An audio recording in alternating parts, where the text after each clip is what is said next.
മഹാരാണ ലൊക്കേഷനിൽ ഒരു ദിവസം ഷൈനെ കാണാൻ എപ്പോഴും ആരെങ്കിലുമൊക്കെ വരുന്ന കൂട്ടത്തിൽ ഞാൻ വിചാരിച്ച ഏതെങ്കിലും സിനിമയുമായി ബന്ധപ്പെട്ടോ അല്ലെങ്കിൽ അങ്ങനെ എന്തെങ്കിലും ഒരു ഫംഗ്ഷനുമായി ബന്ധപ്പെട്ട് വന്നായിരുന്നു അവർ വന്ന് ഷൈനും എന്നെ കൂടെ കൂട്ടിയിട്ട് ക്യാരവനിലേക്ക് പോയിട്ട് അവരെ പരിചയപ്പെടുത്തി തന്നു. അന്ന് ഇതേപോലെ ജയിലിൽ ഉണ്ടായിരുന്ന അന്നത്തെ സൂപ്രണ്ട് ജയിൽ വാർഡൻ ഇവരൊക്കെ ആയിട്ട് ഇപ്പോഴും സൗഹൃദം. നമ്മൾ എല്ലാവരും ആയിട്ട് സൗഹൃദം മാത്രമേ ഉള്ളൂ.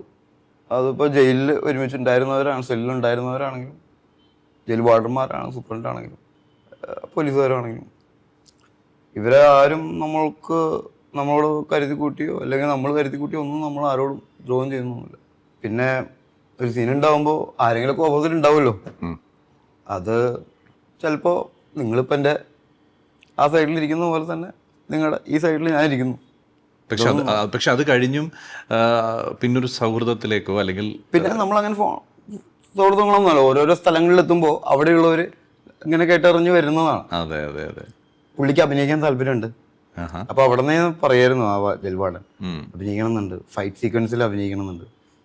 ഞാൻ പറഞ്ഞു ലൊക്കേഷനിലൊക്കെ പോവാ, ഞാൻ പരിചയപ്പെടുത്തി തരാം ഡയറക്ടറിനെ. നമ്മളല്ല ഇതൊന്നും സെലക്ട് ചെയ്യുന്നത്, ഡയറക്ടർമാരെ പരിചയപ്പെടുത്തി.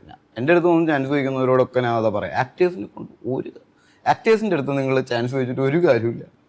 കാരണം ഇതൊക്കെ തീരുമാനിക്കുന്നത് അസിസ്റ്റന്റ് ഡയറക്ടേഴ്സും അസോസിയേറ്റ് ഡയറക്ടറും പ്രൊഡക്ഷനും ഒക്കെയാണ്.